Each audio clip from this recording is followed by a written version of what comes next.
PCC अध्यक्ष गोविंद सिंह डोटासरा ने देबारी में आयोजित प्रेस वार्ता में केंद्र और राज्य की भाजपा सरकार पर कई मुद्दों को लेकर तीखा हमला बोला। रिफाइनरी में आग की घटना पर उन्होंने कहा कि यह कांग्रेस सरकार की सोच और देन है, लेकिन भाजपा ने इसे जानबूझकर देर से शुरू किया। अगर समय पर शुरू होती तो गैस उत्पादन पहले शुरू हो जाता और देश को आर्थिक फायदा मिलता। उन्होंने कहा कि डबल इंजन सरकार में ऐसा हादसा होना गंभीर लापरवाही दर्शाता है और इसकी निष्पक्ष जांच होनी चाहिए। महिला आरक्षण को लेकर डोटासरा ने कहा कि कांग्रेस हमेशा इसके पक्ष में रही है, लेकिन केंद्र सरकार ने जनगणना और गजट नोटिफिकेशन में देरी कर इसे लटकाया है। उन्होंने भाजपा पर राजनीतिक लाभ के लिए परिसीमन का इस्तेमाल करने का आरोप लगाया। राजस्थान में लंबित पंचायती राज चुनावों पर उन्होंने कहा कि सरकार ओबीसी आयोग की रिपोर्ट सार्वजनिक नहीं कर चुनाव टाल रही है और प्रशासन के जरिए काम चला रही है। उन्होंने ओबीसी डेटा सार्वजनिक कर जल्द चुनाव कराने की मांग की। डोटासरा ने राज्य सरकार पर भ्रष्टाचार के भी आरोप लगाए और कहा कि आम लोगों के काम बिना पैसे नहीं हो रहे। पश्चिम बंगाल चुनाव को लेकर उन्होंने दावा किया कि भाजपा के बावजूद फिर टीएमसी की सरकार बनेगी। हादसा आग जनी होना मैं समझता हूं कि ये बहुत ही दुर्भाग्यपूर्ण भी है और ये गंभीर चूक भी है।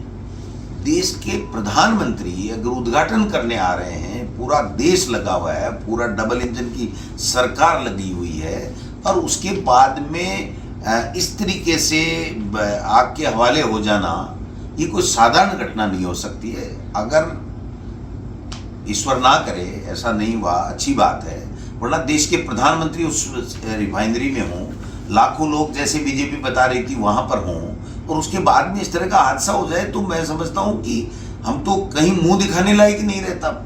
हिंदुस्तान पूरे देश में मतलब किस दुनिया के अंदर किस तरीके से उसकी जो भर्त्सना होती मैं समझता हूं। तो ये अब साजिश है, दुर्घटना है, ये तो सरकार का काम है। देखिए, हम इसमें राजनीति नहीं करना चाहते, हम तो इतना कहना चाहते हैं कि ये बहुत बड़ी चूक है, ये कोई साधारण चूक नहीं है। लेकिन जो इतिहास बता रहा है इनका, चाहे पुलवामा की घटना की बात ले लीजिए, चाहे पहलगाम की बात ले लीजिए, चाहे और कोई सी ले लीजिए, बाद में रिजल्ट क्या होता है ये किसी को नहीं बताते। तो इससे जनता के अंदर आशंकाएं पैदा होती हैं कि ये हो क्या रहा है। भाई सरकार कह रही है कि ये हो गया, पाकिस्तान ने कर दिया, इसने कर दिया। इसमें तो पाकिस्तान ने नहीं किया होगा शायद और कांग्रेस ने भी नहीं किया होगा, क्योंकि दो ही बातें हैं प्रधानमंत्री जी के पास में कि या तो कोई आतंकी घटना होती है, पाकिस्तान ने कर दिया, और अगर देश में कोई बात होती है तो क्या कांग्रेस ने कर दिया। तो इसमें तो दोनों नहीं है, कम से कम इसमें तो इनकी विफलता है, कहाँ चूक हुई है, कैसे ऐसी दुर्घटना हो गई। और लोग कहते हैं 10,000 करोड़ का दोबारा इसमें पैसा लगेगा, लोग कहते हैं 4 महीने 6 महीने लगेंगे। अब क्या सत्य है वो तो आएगा जब पता लगेगा, लेकिन ये बहुत बड़ी चूक है और बहुत बड़ी दुर्घटना है। इससे एक सबक भी लेना चाहिए और इसका पूरा का पूरा खुलासा सामने आना चाहिए। अब कभी वसुंधरा जी की चिट्ठी उनके नाम से आती है, वो सही है गलत है हम इसमें नहीं जाना चाहते, हो सकता है गलत होगी, हमें कोई मतलब नहीं है उस बात से, लेकिन क्लियर कट बात आनी चाहिए ना। अभी तक भी नेशनल मीडिया उसको पूरे तरीके से चला रहा है और कुछ कांग्रेस के लोगों को पकड़ रहे हैं। अगर कांग्रेस के लोगों ने साजिश की है तो वो कांग्रेस का हो चाहे किसी भी दल का हो, उसको पकड़ो। लेकिन अगर मीडिया के अंदर इस तरीके की चिट्ठी आ रही है और उस चिट्ठी के ऊपर केवल कांग्रेस के 2 4 5 कार्यकर्ताओं को वो चिन्हित किया जा रहा है, जबकि होना ये चाहिए कि वो चिट्ठी कहां से टाइप हुई, कैसे गई और सोशल मीडिया में सबसे पहले किसने उसको पोस्ट किया और वो साजिश करता। अगर वो साजिश है तो साजिश करता कौन है? वसुंधरा जी वगैरह साजिश हो रही है मेरे खिलाफ, तो भाई साजिश कौन कर रहा है वसुंधरा जी के खिलाफ? उनका प्रभारी राधा मोहन अग्रवाल कह रहे हैं कि साजिश हो रही है। उससे पहले भी एक दिन वसुंधरा जी ने बयान दिया, उसके लिए कहा मेरा गलत अर्थ लगा लिया गया। और जो हालात बने हुए आपस में वो तो सबसे किसी से छुपे हुए नहीं है। तो ये बीजेपी की जो अंदरूनी सियासत है, झगड़ा है, लड़ाई है, सहमात का खेल है, इसमें कांग्रेस को दोष क्यों दे रहे हो आप? अगर जिन बच्चों को पकड़ा गया है मध्य प्रदेश से, अगर उन बच्चों ने ये लेटर बना करके अगर उन्होंने फर्स्ट टाइम पोस्ट किया है तो 100% उनके खिलाफ जो कार्रवाई हो सकती है षड्यंत्र करने की उसमें होना चाहिए।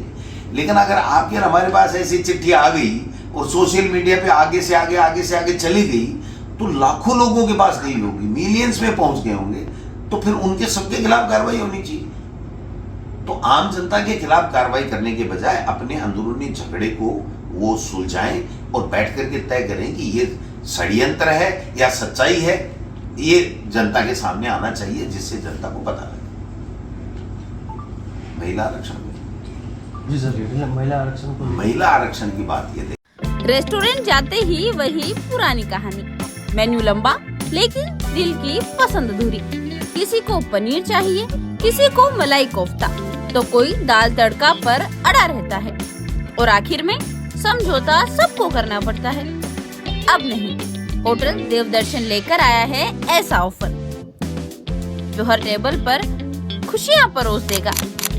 सिर्फ 499 में अनलिमिटेड खाना, जो मन करे जितनी बार मन करे बस ऑर्डर करते जाइए।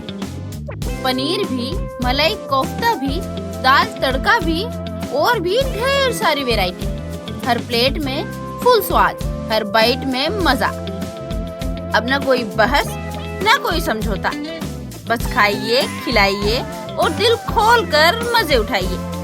होटल देवदर्शन सूरजपुर, आज ही पहुंचिए, क्योंकि स्वाद इंतजार नहीं करता।